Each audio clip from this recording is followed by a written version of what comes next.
In the chaos of ancient China, when kingdoms warred endlessly and society teetered on the brink of collapse, one philosophy emerged that would reshape an empire forever.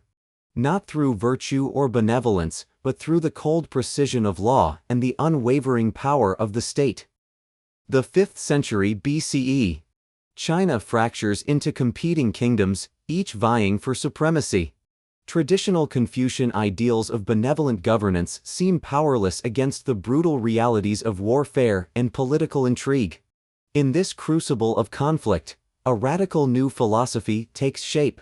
The Warring States period was essentially China's dark age of political philosophy. Confucianism spoke of moral leadership, but rulers were watching their neighbors conquer territories through sheer force and cunning. There was a desperate need for something more practical. While Confucius preached that good government flows from virtuous leaders, and Lao Tzu advocated for minimal interference with natural order, a third path emerged. This new school would reject both moral idealism and passive governance, embracing instead the harsh mathematics of power. In the state of Qin, a foreign advisor named Shang Yang would lay the foundation for what would become known as legalism. His radical reforms transformed Qin from a backward kingdom into a military powerhouse. Shang Yang's genius was recognizing that you could create loyalty through systematic reward and punishment, rather than relying on traditional bonds of kinship or virtue. He essentially rewrote the social contract of an entire state. Shang Yang's reforms were revolutionary. He abolished hereditary privileges, created a merit-based military ranking system, and established collective responsibility, where groups of families were held accountable for each other's crimes. Most importantly, he codified laws that applied equally to all social classes. But it was Han Fei who would synthesize these practical reforms into a comprehensive political philosophy. Born into nobility but witnessing the corruption of traditional governance, Han Fei crafted the most sophisticated defense of authoritarian rule in human history. Han Fei was brilliant but also deeply pessimistic about human nature. He believed that people are fundamentally selfish and will only act morally when compelled by fear of punishment or hope of reward. This wasn't cynicism, in his view, it was realism. Han Fei's masterwork, the Han Fei Zi, outlined 3 pillars of effective governance: Fa, law; Shu, administrative methods; and Shu, political power. Together, these formed an integrated system of control that could transform any society. Fa, law, not moral guidelines, but precise, written statutes with predetermined punishments. Every crime, every reward, codified and public. Shu, method, bureaucratic techniques for monitoring officials, preventing corruption, and ensuring information flows accurately to the ruler. Shi, authority, the ruler's power, which must be absolute and unquestioned to maintain order. What made legalism so powerful was its systematic approach. This wasn't just about having strict laws, it was about creating an entire governmental machine that could function regardless of who was in charge. In 259 BCE, a prince was born who would implement legalist principles on an unprecedented scale. Qin Shi Huang would not merely conquer China, he would remake it entirely according to legalist doctrine. The first emperor didn't just unite China militarily. He standardized currency, weights, measures, writing systems, even the width of cart axles. This was legalism in action, using state power to create uniformity and control. Under Qin rule, China became history's first truly centralized bureaucratic state. Local traditions were abolished, books were burned, scholars were buried alive. The state's law superseded all other authorities: family, religion, tradition. The burning of books wasn't mindless destruction. It was a calculated move to eliminate competing sources of moral authority. In a legalist state, there can be only one source of right and wrong: the law. Citizens were organized into groups of 5 and 10 families, each responsible for the other's behavior.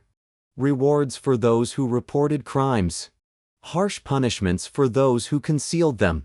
An entire society transformed into an instrument of surveillance and control. The results were undeniable. China had never been more unified, more prosperous, or more powerful. But the human cost was staggering. Millions died building the Great Wall. Entire populations were relocated. Individual freedom became a forgotten concept. Legalism succeeded in creating order, but it was a sterile kind of order. There was no room for creativity, for questioning, for human spontaneity. Society became incredibly efficient but also incredibly brittle. The Qing dynasty lasted only 15 years. Upon the first emperor's death in 210 BCE, the regime collapsed almost immediately into civil war and rebellion. This exposed legalism's fundamental weakness. It could create a powerful state, but it couldn't create legitimacy. People obeyed out of fear, not conviction. The moment that fear wavered, the entire system crumbled. The Han dynasty that followed would officially embrace Confucianism, while quietly adopting legalist administrative methods. This synthesis would define Chinese governance for over 2 millennia. The genius of the Han approach was recognizing that you needed both the moral legitimacy of Confucianism and the administrative efficiency of legalism. Pure legalism was too harsh to sustain, but pure Confucianism was too weak to govern effectively. Though officially rejected, legalist principles continued to influence Chinese rulers throughout history. The Ming dynasty's secret police and the Qing dynasty's literary inquisitions both bore legalist hallmarks. Every time China faced a crisis, invasion, rebellion, social upheaval, rulers turned back to legalist methods. It was the philosophy of emergency, of survival, of control at any cost. Legalism's influence extends far beyond China. Modern administrative states worldwide employ legalist techniques, bureaucratic monitoring, systematic law enforcement, the use of rewards and punishments to shape behavior. Any government that relies heavily on surveillance, that emphasizes law and order over individual rights, that treats society as something to be managed rather than served, these are all drawing from the legalist playbook, whether they realize it or not. Legalism forces us to confront uncomfortable questions about the nature of governance and human society. Can order exist without coercion? Is freedom compatible with security? Must we choose between effective government and moral government? These questions are as relevant today as they were 2,300 years ago. Every time we debate surveillance versus privacy, security versus freedom, we're essentially re-arguing the case for and against legalism. Legalism represents one pole of an eternal tension in human governance. At its best, it creates order, efficiency, and collective action. At its worst, it crushes the human spirit and creates systems that serve power rather than people.